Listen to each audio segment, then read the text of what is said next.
નવી નવી રેસીપીઓ જોવા માટે મારી ચેનલ હર્ષા કુકિંગ ગુજરાતીને સબસ્ક્રાઇબ કરો અને લાઈક પણ આપો.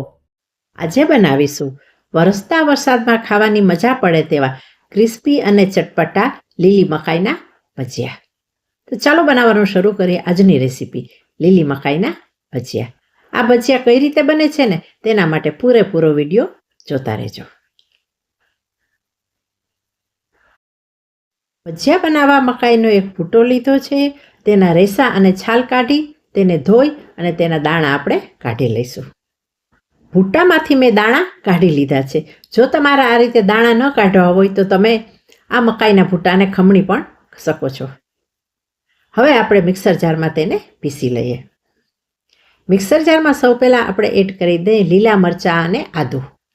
અને હવે તેની અંદર આપણે આ મકાઈના દાણાને એડ કરી અને કોર્સલી ગ્રાઇન્ડ કરી લઈએ. ગ્રાઇન્ડ કરવામાં આપણે પાણીનો બિલકુલ ઉપયોગ કરીશું નહીં. જોઈ શકાય છે ભજીયા માટેનું બેટર કોર્સલી ગ્રાઇન્ડ થઈ ગયું છે. ભજીયા માટેનો આપણે એક સ્પેશિયલ મસાલો તૈયાર કરી લઈએ. તેના માટે મેં અડધી ચમચી કાળા મરી લીધા છે, તેને એડ કરીએ. સાથે અડધી ચમચી જીરું અને 1 ચમચી આપણે આખા ધાણા એડ કરી અને તેને આપણે દરદરા પીસી લઈએ. ભજીયા માટેનું હવે આપણે મિશ્રણ તૈયાર કરી લઈએ. સૌથી પહેલાં આપણે જે મકાઈના દાણાની પેસ્ટ તૈયાર કરી છે તેને ઉમેરી દઈએ અને તેની અંદર 2 ચમચી મકાઈના દાણા ઉમેરીએ. આ દાણા ઉમેરવાથી ભજીયા દેખાવમાં પણ સરસ લાગશે અને ટેસ્ટ પણ સરસ આવશે. વિડીયો જોયા પછી જો વિડીયો સારો લાગે ને તો વિડીયોને વધુને વધુ શેર કરી દેજો, લાઇક કરજો, કોમેન્ટ કરજો. અને જો તમે ચેનલ પર પહેલી વાર આવ્યા હો ને તો ચેનલને સબસ્ક્રાઈબ કરી દેજો. 1 મીડિયમ સમારેલી ડુંગળી અને અડધી વાટકી કોથમરી ઉમેરીએ. 1 વાટકી ચણાનો લોટ. આ ચણાનો લોટ બારીક લોટ છે અને ચણાનો લોટ જેટલો લીધો છે ને તેટલો જ આપણે ચોખાનો લોટ લેવાનો છે. ચણાના લોટથી ટેસ્ટ સરસ આવશે અને ચોખાના લોટથી ક્રિસ્પીનેસ આવશે. તૈયાર કરેલો પીસેલો મસાલો ઉમેરીએ. સ્વાદ અનુસાર મીઠું.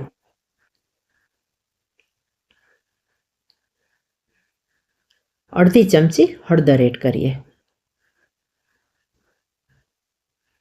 2 ચમચી કાશ્મીરી લાલ મરચાંની ભૂકી. મરચું તમારા ટેસ્ટ એકોર્ડિંગ તમે લઈ શકો છો. આ ભજીયાને વધારે સ્વાદિષ્ટ બનાવવા આપણે તેમાં 1 ચમચી આમચૂર પાવડર નાખીએ. જો તમારા ઘરમાં આમચૂર પાવડર ન હોય તો તમે ચાટ મસાલો પણ નાખી શકો છો.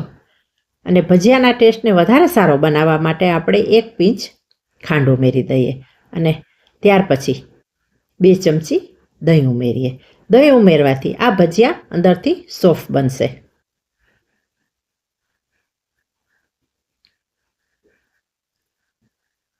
હવે બધું સારી રીતે મિક્સ કરી લઈએ અને મિક્સ કરતી વખતે આ ભજીયાના મિશ્રણમાં પાણીની જરા પણ જરૂર પડશે નહીં.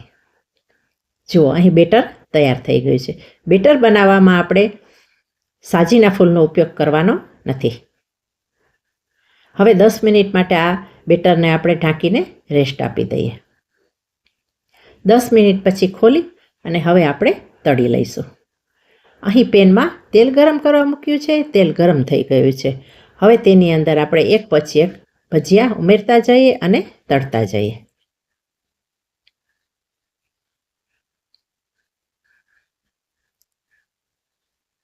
લીલી મકાઈના ભૂટ્ટામાંથી જો તમે ભજીયા ક્યારેય ન બનાવતા હો ને તો એક વખત આ વરસતા વરસાદમાં અને ચોમાસામાં એક વખત ચોક્કસ ટ્રાય કરી જજો.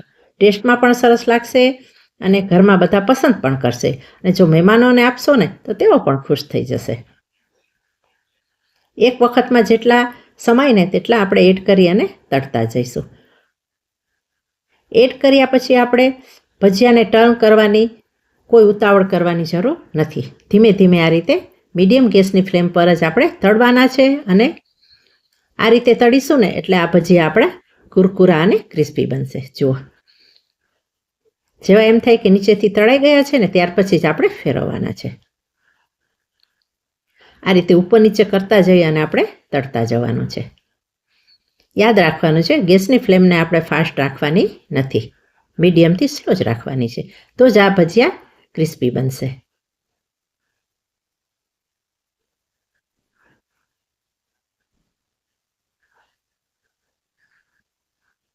જુઓ, એકદમ આ ગોલ્ડન કલરના ભજીયા તળાઈને તૈયાર થઈ રહ્યા છે.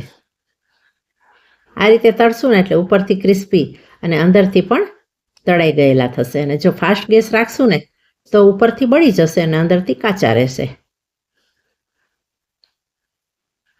જો ભજીયાનો ફર્સ્ટ બેચ બનીને તૈયાર થઈ ગયો છે. બધા ભજીયા આ રીતે આપણે તળી લઈએ.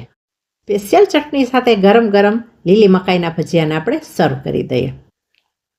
ચટણી કઈ રીતે બની છે તે તમારે જાણવું હોય ને તો કોમેન્ટ કરીને મને જણાવજો. આ વિડીયો હું તમારી સાથે શેર કરીશ.